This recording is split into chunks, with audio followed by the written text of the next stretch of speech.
What's up YouTube, welcome back to another video on my channel Skotrix, and today as you can see we are back on NBA 2K21 Next Gen for another build guide video. And in today's video I'm going to be showing you how to build the prime Dwight Howard build. This is one of the best builds in the game. It's a center, it's 6'11", it has amazing finishing and defense, and it has a little bit of shooting and playmaking as well, which makes it a really good all-around build for the park, the rec, career, wherever you're playing. This build is going to be super good, and I'm going to show you how to build it in a second here. But before I get into that, I just want to mention really quickly, if y'all have not subscribed to my channel yet, make sure you click that sub button. Only about 2% of people who watch my videos are actually subbed to my channel, so if you click that subscribe button right now, you can join the 2% gang. I really appreciate it. It helps it a lot. And also I stream on Twitch. My Twitch link will be down in the description below. Make sure you go follow me over there if you enjoy watching live streams. I really appreciate all the support over there as well. But yeah, with all that being said, without any further ado, let's get right into the video here.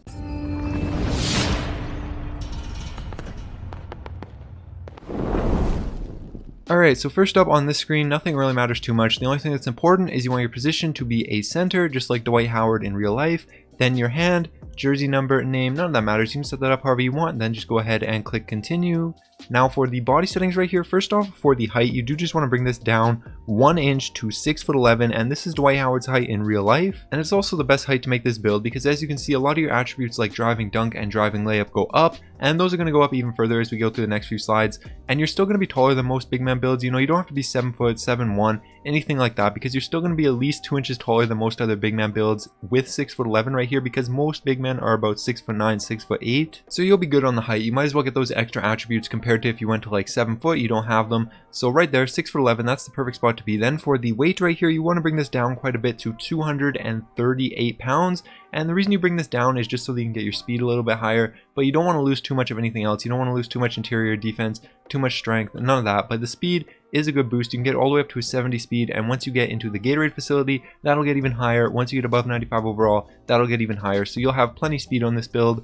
And then you can go down to the wingspan right here. For the wingspan, you want to just max this out, 7'9". This gets your driving dunk up to an 88, which allows you to get contact dunks. Obviously, your driving layup also gets better. The only thing that really goes down is your shooting, but that's not a big deal. Dwight Howard was never really a great shooter, and this build still does have some decent shooting attributes. So right there at 7'9" for the wingspan, that's where you want to have that. Then for the body shape, this doesn't matter. You can set this up however you want. It doesn't change the attributes or the badges on the build. All it does is change how it looks. So for me, I'll probably take defined because I think it's the most similar to Dwight Howard, but you can choose whichever one you want. Then just go ahead and click continue. Now for the attribute and badge distribution right here. First off, for the finishing, you're just going to want to max out your close shot all the way up to a 95, driving layup all the way up to an 80, driving dunk all the way up to an 88, standing dunk, same thing, max that out, and then just put your post control up right here to a 55, and that will give you 26 finishing badges right there. And as you can see, you can get basically every single good finishing badge onto either gold or Hall of Fame, and some of those badges that show as gold right there will actually be able to get up to Hall of Fame once you get above 95 overall, so keep that in mind. And I'll show you at the end of the video which badges can actually get up to Hall of Fame when I show you how to put on the badges for this build, so make sure you stick around for that. But then you can go down to the shooting right here. For the shooting, pretty simple. You just want to max your mid-range and your three-pointer just like that. 6 shooting badges. Again, not an amazing shooting build, but it'll get the job done. You can put on post fades up to Hall of Fame, and you can shoot post fades if you want to, or you can invest those into other badges. But now into the playmaking right here. For the playmaking, you want to move your pass accuracy up to a 61, and then you want to max out these other 2 categories right here just like this, and that gives you 5 playmaking badges. And I know you can't get bullet passer yet, but once you get above 95 overall, you will be able to get it. So that's good. You'll have all the playmaking badges that you need with it set up like this. Then you can go down to the defense. For defense, you want to first off bring your interior defense up to a 52. That's all you need it on. Then you can max out everything else here except for your offensive rebound. That doesn't quite go up to max. You just want to bring that all the way up to a 90 right here, right there, and that will give you 21 defense badges. And as you can see, just like with the other categories, basically every single good defense badge onto either gold or Hall of Fame. And again, some of those badges that show as gold will actually be able to get up to Hall of Fame once you get above 95 overall, so keep that in mind. And then for the physicals right here, you want to max out speed, acceleration, stamina, and then you want to bring your strength up right here to a 70, which again, that'll be more than enough for the strength. And you have 1 extra attribute point. Doesn't really matter where you put it. You can put it into vertical just like that, and you'll be good. There's no extra badges you can get with that attribute point, so I'm just gonna put it into vertical, but you can put it wherever you want. And yeah, there you go. That is the final attributes and badges for the Dwight Howard build. 26 finishing, amazing finishing, 6 shooting, 5 playmaking, 21 defense, and good physicals as well. So once you have all this set up looking like this, you can go ahead and click continue. Now for the takeover, this doesn't really matter. You can choose whichever one you want. You have the option between the slasher, the sharpshooter, which is a little bit weird, but that's okay, and the glass cleaner takeover right there. And for me, I'm obviously going to take slashers. I would assume most of you guys would take the slasher takeovers as well, so I'm going to take finishing moves as my primary, easy build buys as my secondary. But again, you can choose whichever ones fit your playstyle, whichever ones are your preference. It really doesn't matter, they're all good, but for me, this is how I'm going to set it up. Go ahead and say yes, and as you guys can see, boom, glass cleaning finisher, shades of Andre Drummond, DeAndre Ayton, and Clint Capella, but I really compare this build to Dwight Howard. I think it's very, very similar to him. And now I'm going to go ahead and take a quick second, like I said, and show you guys how to put on the badges for this build. I recommend you stick around for this. It'll only take a second, and it will show you not only how to put on the best badges for this build, but also which badges that showed as gold on the previous screen will actually be able to get up to Hall of Fame. So first off, for the finishing badges right here, you're obviously going to want to go ahead and get Posterizer all the way up to Hall of Fame, Lob City Finisher all the way up to Hall of Fame, since this is the Dwight Howard build, and he's one of the best lob catchers of all time. So you're going to want to have that all the way upgraded. Fearless Finisher all the way up to gold, and this is one of those badges that showed as gold but can actually get up to Hall of Fame. And then you want to upgrade Slithery all the way up to gold, Heat Seeker all the way up to Hall of Fame, as long as you took slashing takeovers like I did, Acrobat onto silver just like that. And then with these last few badges right here, you have a little bit of personal preference, but for me, I like putting Putback Boss onto bronze, Highlight Film onto bronze, Rise Up all the way up to gold, and then Pro Touch just onto bronze as well, just like that. And this is going to be the best way to set up the finishing badges for this build. Obviously a super good slasher build, a super good finisher, so just set them up just like this and you'll be good, I promise. Go ahead and say yes.